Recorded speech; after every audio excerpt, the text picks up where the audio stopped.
Hello, my name is Bryce and welcome back to Saber Films. Today, we're going to be looking at how I did this shot that none of you should have seen yet because it's not published. But anyway, we have this little droid right here. His name is A3 in the Lost Archive. This is like the very beginning of the movie, but let's not get too into that. So anyway, today I'm going to be talking about how I did this and how I got like this very reflective droid in here. So the first part is open Blender, and while Blender is opening, get your clean plate. So this is my clean plate. For what I'll be using, I'll just hit the export button because this is a static shot on a tripod. I'm not going to be worrying about doing anything like motion tracking.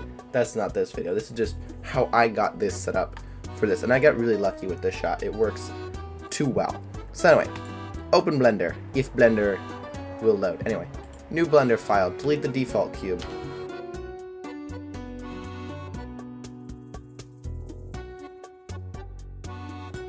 I don't know why my delete key is just not working.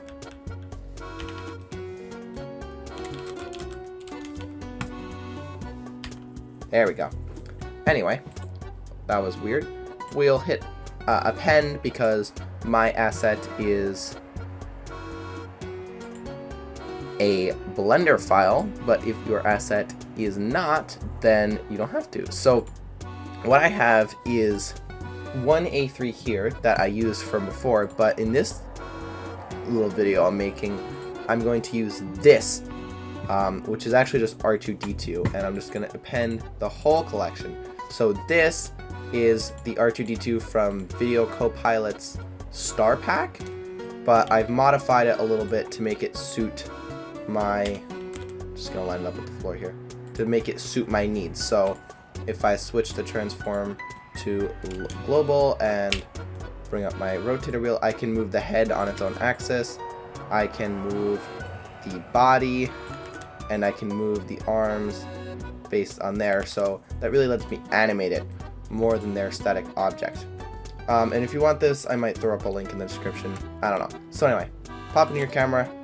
Shift tilde lets you move it around like first person, and we're gonna go to the camera settings, hit background images, and we're gonna open up the image that we exported, which it's in here somewhere, this one.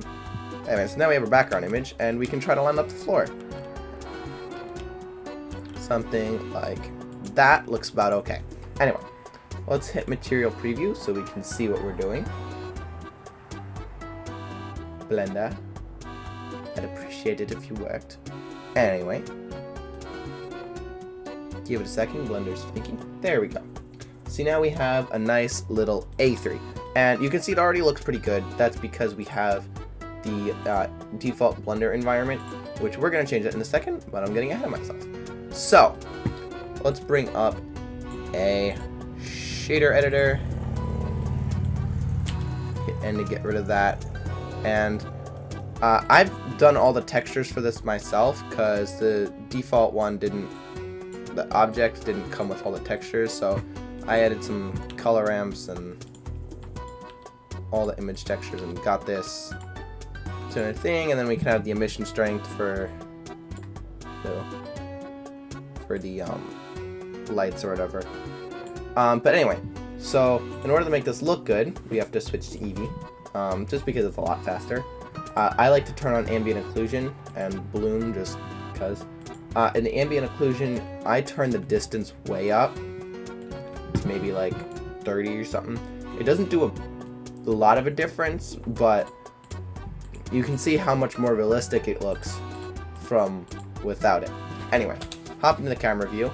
This already looks good, but we need an HDRI. So let's switch this to our world.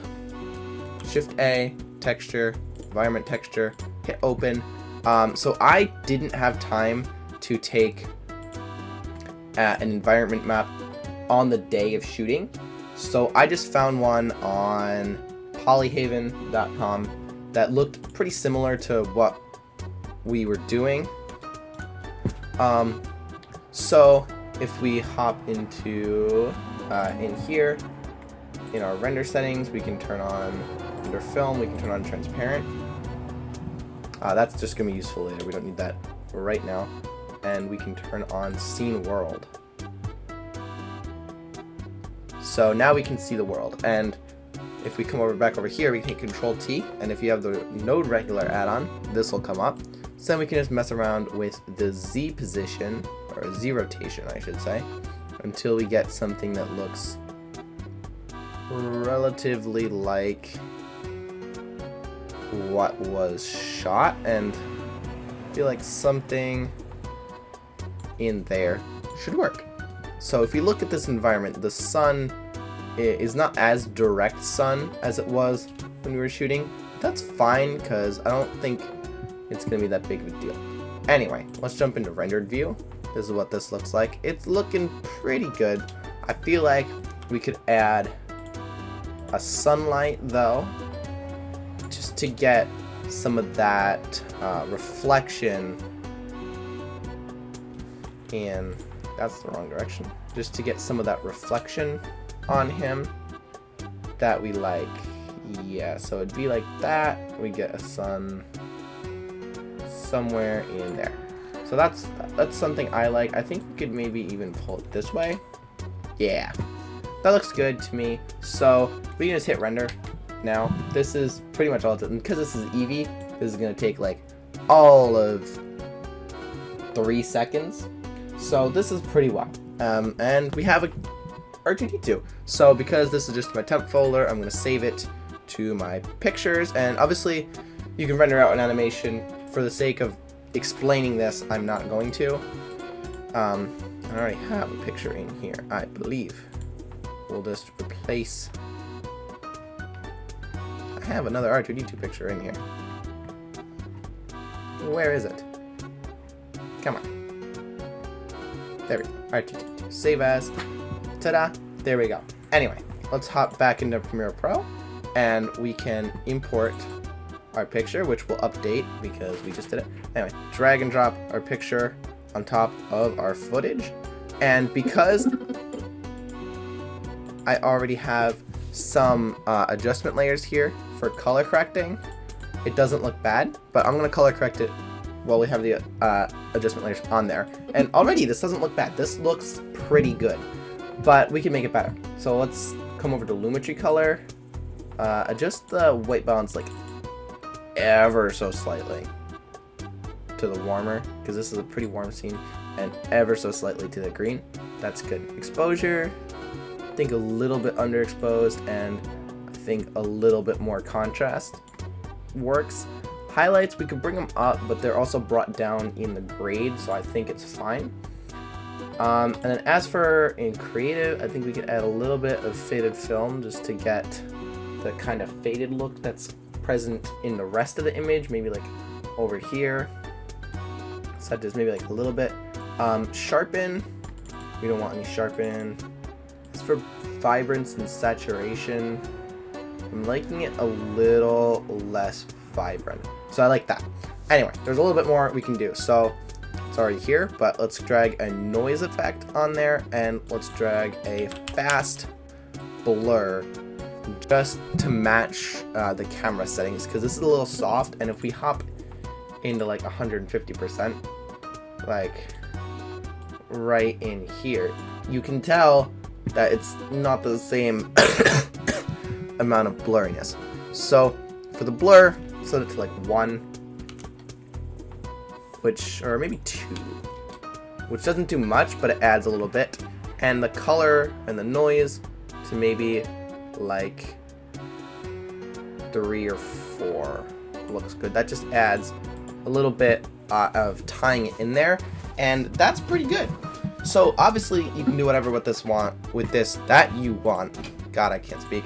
So obviously in here I have a little animation, and here's a fun fact: these little sound effects that I made for him, I made it all through the Google, there's some Google site, I forgot the exact name of it, Google Music Lab, I think, something like that, that has a spectrogram. That's not what it's called. Spectroscope? Something like that. I apologize, I did this like way too long ago. Anyway, it makes some cool beeping noise when you slide your mouse around, and that's his beats. So obviously do this, we have our R2-D2, and it looks pretty good. Like, obviously we didn't track it. We can track the scene, add a bunch of stuff in, and obviously this is a still image, but this is basically how I'm gonna go about adding the droid. And here's the cool thing. This droid, totally free. The one you're seeing here, I got from Video Copilot, who has their star pack. That is adjusting the bars. And their star pack is so good. It's got so many good assets. But oh, here's the one other thing that I wanted to say. So as you can tell in here, A3, it's red, but it's an R2-D2 model. How'd I do that? It's very simple. I took the texture. Siri, shut up. I took the texture, which looks like this. You can see there's a lot of blue. So I went into Photoshop, used the hue and saturation tool, and made all the blue red. And that was it. I maybe did like a little customizing to the model, like maybe going to the emission texture and like changing this. And something I might